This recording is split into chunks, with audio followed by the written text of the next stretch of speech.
다음 또 맞습니다. 교육입니다. 교육을 시키는 게 더 중요합니다. 네, 맞습니다. 맞는데 그래서 제가 이제 우리 교육장을 만들었고요.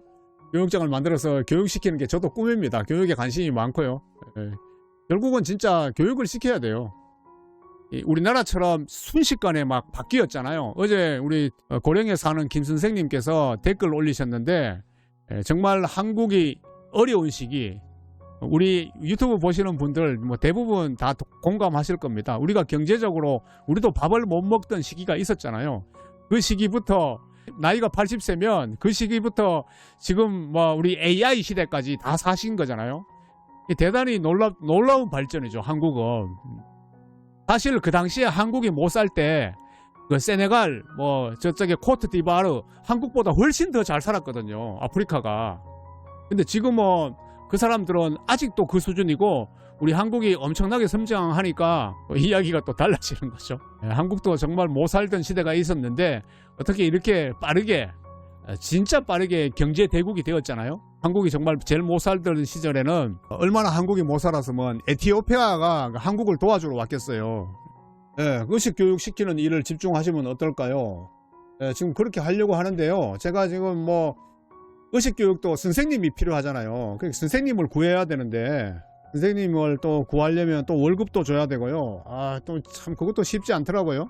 그죠? 우리 영상에 보시면 정말 보릿고개부터 보릿고개 다 경험하신 분들도 많고요. 다음 영상 보겠습니다.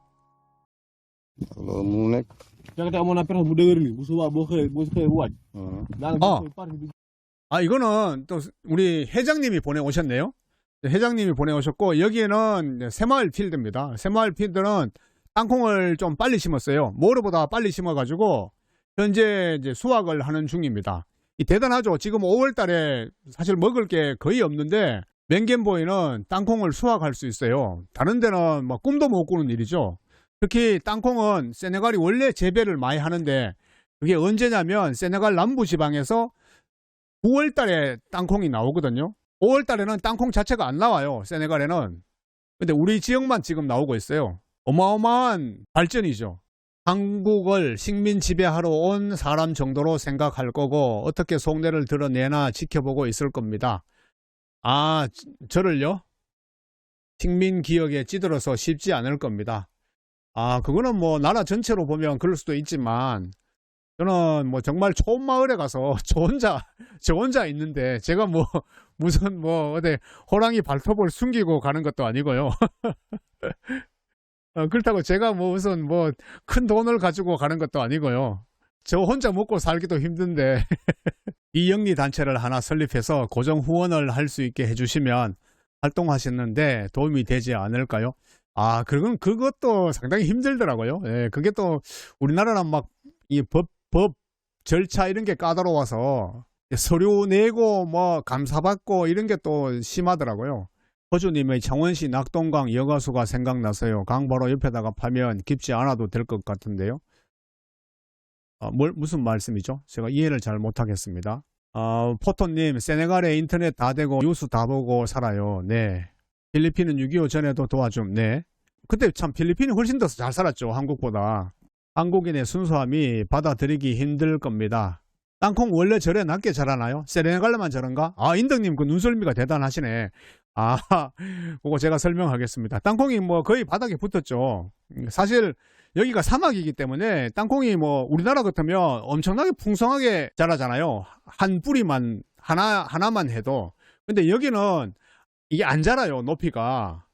제가 있어 보니까 사막이라서 자기 스스로, 왜냐면 이 식물체가 커지면 내가 증발하는 양이 많아지잖아요. 그래서 식물체가 자기가 살려고 자기의 부피를 이렇게 줄여요. 그래서 보시면 정말 땅에 붙어 있는 것처럼 보이고요. 이거 캤는데 이거 얼마 안 되잖아요. 한 포기 캐보면 땅콩이 별로 한국 생각하시면 안 돼요. 얼마 안 돼요. 우물 말입니다. 그러니까 제가 우물 말씀드렸잖아요. 우물 파는 게 문제가 아니고 관리가 문제죠. 예를 들어서 방금 낙동강 여과를 시키려면 뭐 필터를 넣어야 될 거 아니에요. 그러면 필터는 이게 교체 주기가 있거든요. 예를 들어서 뭐 1년에 한 번씩, 여기는 뭐 사막이고 찌꺼기가 많으니까 더 자주 교체를 해야 되겠죠. 그럼 그 필터를 누가 교체하냐고요? 아무도 교체 안 해요. 제가 옛날에 한번 말씀드렸는데 또 못 들으신 분들이 많아가지고, 우리가 옛날에 에티오피아에 새마을 사업하면서 이거 펌프, 짝두 펌프를 만들어줬어요. 그 마을에 물이 없으니까 짝두 펌프 만들어가지고 지하에 물 품어 올려서 이제 식수로 사용하라고. 처음에 잘 됐어요. 잘 됐는데 우리가 사업이 끝나고 이게 짝두 펌프가 정상적으로 잘 작동하나 싶어서 가봤거든요. 사실 짝두 펌프는 간단하잖아요. 사람이 이렇게 시루기만 하면 되는데, 근데 전혀 작동을 하지 않는 거야. 주민들이 전혀 사용을 하지 않는 거예요. 그래서 왜 사용을 안 하냐 이래 봤더니만은 그 짝두 펌프에 이렇게 이어주는 이음새가 있어요. 얘가 이게 딱 끊어졌는 거야. 끊어지니까 이게 걸리는 걸쇠가 없는 거예요. 그걸 누가 사가지고 꼽으면 되는데 그걸 아무도 안 하는 거예요. 그 사업은 끝났고, 그러니까 그 걸쇠 하나 없어가지고 그 짝두 펌프 전체가 그냥 폐허가 된 거예요. 이 정도 수준이거든요. 예를 들어서 뭐 필터, 쉽게 말해서 산낙님처럼 그렇게 필터를 만들어 갖고 예고해서 쓰면 되겠죠. 사업할 때는 되는데, 만약에 필터를 누가 교체하죠? 그러면 필터가 고장이 났다, 필터가 뭐 깨졌다, 누가 교체하냐 말. 아무도 교체 안 합니다. 그래서 그냥 그대로 폐허되고 오히려 흉물스럽게 변하는 거죠. 봉사는 쩐이 딸리면 어렵습니다. 그죠? 뭐 설립은 어렵지 않습니다. 향후 격리 처리만 투명하면 별 문제 없습니다. 근데 그게 말은 그런데 또 쉽지는 않아요. 그리고 또 제 혼자 하려니까 또 힘들고요. 어차피 또 하면 또 뭐 직원들 더해야 되고 하잖아요. 격리 처리하려면. 그죠? 자기 돈 10원, 100원 들어가는 거 엄청 아까워하죠. 뭐 아까워하기도 하지만 또 실제로 뭐 돈도 없고요. 이 보면 참, 이 가서 경험해보면 정말 힘들다 하는 걸 느껴요. 그러니까 이번에 홍 선생님 예를 들면 그 팔레트에 이 워터펌프 해가지고 그 수조 만들어가지고 물을 자동으로 올릴 수 있게 해놨잖아요. 근데 홍쌤이 계실 때는 된다고. 근데 홍쌤 떠나자마자 그냥 사용 중지되었잖아요. 아무도 지금 사용 안 하거든요. 바로 그런 거죠. 그전에는 정말 팔레트에 그 짝두 펌프, 그걸 또 홍 선생님이 설치했잖아요. 했는데 또 홍쌤 떠나니까 짝두 펌프 자체가 어디 갔는지 뭐 모르고 그냥 정말 막 속된 말로 개판됐잖아요. 그 누군가가 있고 사업을 하는 기간이면 뭐든지 돼요. 뭐든지 되는데, 만약에 떠났다, 사업 기간이 끝났다, 그때부터는 그냥 올 스톱이에요. 거의 99%는 다 그렇습니다. 우리도 마찬가지고요. 네, 박종모 선생님, 네. TV 광고하는 10,000원, 20,000원 내나 하는 것도 절반 이상 직원 월급 운영비에 들어갑니다. 그렇죠. 그게 절반만 들어가겠어요. 제가 보기에는 한 80% 이상은 직원 월급 운영비에 들어간다고 봐야 돼요. 지금 이제 땅콩 수확하다가 땅콩 수확하는 거 보다가 잠시 헛길로 샜습니다. 바람의 세계 여행님, 아이고 동남아에 우물을 엄청 파줬는데 몇 년이 지나자 동네에 암 환자가 엄청 늘어나서 조사하니 우물 때문이어서 메우는데 돈이 엄청 든다는 뉴스를 봤습니다. 네, 저도 본 적이 있어요. 네, 우물은 함부로 파면 안 됩니다. 우물 하지 맙시다. 네. 네, 그러니까 이게 진짜 쉽지 않아요. 막 진짜 우리는 이래 보면 대부분의 해답을 알고 있는 것처럼 막 쉽게 말씀들을 많이 하시는데, 실제로 현장에 가보면요, 그렇게 뭐 쉽지는 않아요. 쉽지는 않아요. 만약에 그렇게 쉽다면 아프리카가 왜 지금까지 발전을 못 했을까요? 그러니까 세네갈만 예를 들면 유엔에서 과거 15년 동안 300조를 투입을 했거든요. 300조. 300억도 아니고 3천억도 아니고 300조를 투입했는데 발전이 거의 없죠. 오히려 배 굽는 사람이 더 늘어난다고 하잖아요. 유엔 통계 보면 15년 전에 비해서 배가 고파서 굶주리는 아이들의 인구가 훨씬 더 많이 늘어났거든요. 세네갈은 축구만 발전함. 그죠? 우물이 맞습니다. 세네갈은 특히 우물 팔면 거기 소금이 많이 올라와서 힘들고요. 그러면 또 여러분들 그럴 거 아니에요. 우물을 파면 소금이 많이 올라와서 힘든다 하면, 그러면 또 여러분들, 그러면 거기다가 필터 만들어주면 되겠네요. 그게 말은 쉽게 할 수 있어요. 필터 만들어주면 될 수 있겠죠. 근데 누가 관리하냐고요. 필터 고장나면. 그냥 개판 되겠죠. 그러니까 실제로 우리가, 뭐 화면을 보고 안 가보고 여기서 이렇게 쉽게 말씀하시는 것하고 현장에서 느끼는 것하고는 이게 상당한 괴리가 있다. 그래서 참 힘들다. 라오스인가요? 현지 토양 사정이 우리와 달라서 지하수 속에 비소 성분이 들어있어 건강을 위협한다고 들었는데요. 라오스 맞을 듯해요. 식수를 대부분 사 먹더라고요. 라오스 맞는 것 같아요. 저도 얼핏 본 것 같은데 오래전이라서 기억이 좀 가물가물한데요.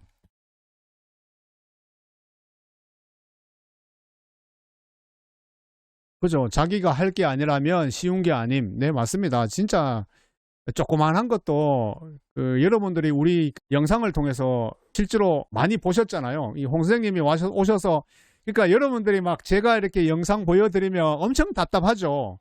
한국식 관점에서 아이고 그걸 왜 저렇게 하냐 이렇게 하면 되는데 이 바보 아니냐 막 야, 심지어 과거에는요 제가 막 벼농사 지으면 정말 입대는 사람들 너무 많았어요. 아니 무슨 저 박사가 그렇게밖에 농사를 못 짓냐, 뭐 한국에서 배운 게 뭐가 있냐, 뭐 박사가 맞냐, 막 이런 소리 내가 엄청나게 많이 들었거든요. 근데 정말 유엔에서 그거 몰라서 뭐 했을까요? 돈을 그래 최고의 전문가들 그 월급 그분들 오면 거의 뭐 1년에 연봉이 한 2억 되거든요. 그런 최고의 전문가들이 와서 왜 벼농사 못 하고 있을까요? 지금까지 왜 아프리카의 그 굶주림을 지금까지 해결 못하고 있을까요? 최고의 전문가들이. 그런 거 한번 생각해 보면 쉽지 않다는 거죠. 그래서 저는 실제로 제가 막 벼농사 지을 때 그때 한 분이 정말 답답하다. 자기가 한국에서 벼농사 30년 지었는데 안덕종이 니보다는 더 잘 지을 수 있다 해서 진짜 직접 아프리카에 오셨어요. 오셔가지고 그분들이 잘 지었을까요? 그 뭐 저보다? 진짜 벼농사 시작도 못하고 바로 한국으로 돌아갔어요. 그래서 나중에 저한테 메일이 왔더라고요. 미안하다고 막 나를 욕해서 미안하다고. 아이고 뭐가 미안합니까 했더니 자기가 그 나라에 가면 아프리카에 가면 벼농사 정말 잘 지을 거라고 했는데 뭐 옆에 뭐 삽이 있나 뭐 물이 있나 뭐 너무 힘들다는 거예요. 그래서 벼농사 시작도 못하고 다시 한국으로 왔대요. 돌아왔대요. 다 포기하고. 그만큼 힘든 곳이에요. 한국에서 보면 뭐 엄청 쉬워 보이죠. 여기 뭐 비닐 멀칭하면 땅콩 수확 많이 나는데 비닐 멀칭 안 됩니다. 안 돼요. 예, 직접 와서 한번 해보세요. 비닐 멀칭 되는지. 실제로 한국에서 눈으로 보는 거하고 현장에서 농사 짓는 거하고는 정말 차이가 많다라는 거 한번 말씀드리고요. 왜냐하면 우리가 여기에 기후를 경험해 본 적이 없잖아요. 한국 사람이. 여기는 기본 50도예요. 50도 낮에. 한국은 50도에서 농사를 지어 본 적이 없잖아요. 그러니까 기후 자체가 다르고 또 토양 자체가 다르고요. 나는 그래도 이분들이 이렇게 농사 짓는 게 정말 대견하다고 생각해요. 저는 여기에다가 사실 여기 농지밖에 안 만들어줬거든요. 농지 만들어주고 수로만 만들어줬는데 저는 여기서 이렇게 땅콩 농사를 열심히 할 줄 몰랐어요.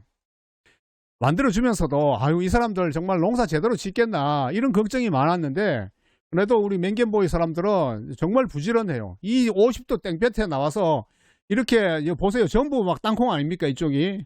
이렇게 땅콩을 많이 농사를 짓는다는 게 나는 하나의 기적이라고 생각해요. 이렇게 하기 힘들거든요. 제가 옆에 있는 것도 아니고 이분들 스스로 이렇게 하잖아요. 지금 우리 새마을 사업은 뭐 끝난 지 아마 오래됐어요. 세네갈의 새마을 사업 안 한 지 오래됐는데 보통 이제 사업이 중단되면 거의 초토화돼요. 거의 개판돼요. 막 여기 막 풀이 엄청나게 많이 나오고요. 완전 기곡산장 분위기 되는 거죠. 완전 폐허가 되는데 지금 유지되고 있잖아요. 지금 제가 없어도 새마을 자금이 끊겨도 이렇게 유지되고 있잖아요. 땅콩 농사 지금 보시듯이 잘 하고 있잖아요. 이것만 해도 정말 기적 아닐까요? 그리고 여기는 이제 수로가 뭐 제가 돈이 없다 보니까 막 그렇게 견고하게 만들어 준 것도 아니고요. 콘크리트 수로 만들어 준 것도 아니고 발라 데리고 와서 벽돌로 그냥 수로 어설프게 만들어 줬잖아요. 그러면 뭐 한 2, 3년 지나면 이게 반드시 또 수로가 깨지거든요. 왜냐하면 여기 소금물이 많이 올라오기 때문에 견딜 수가 없어요. 수로 자체가. 근데 분명히 여기 수로가 파괴된다고요.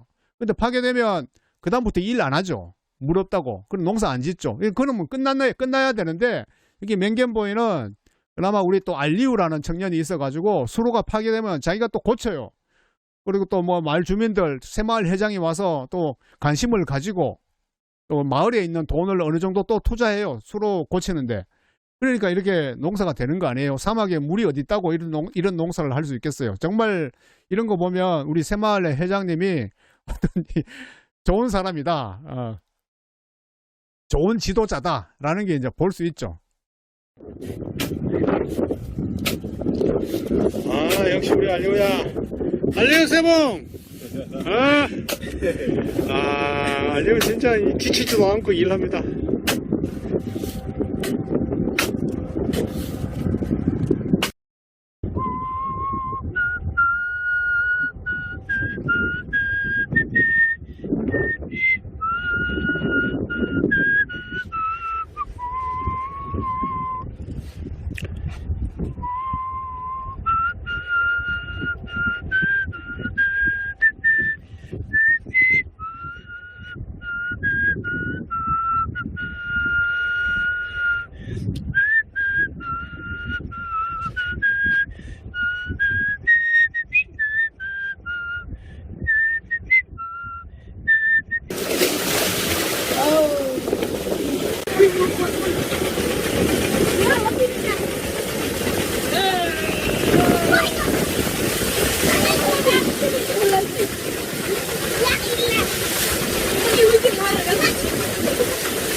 세봉 세봉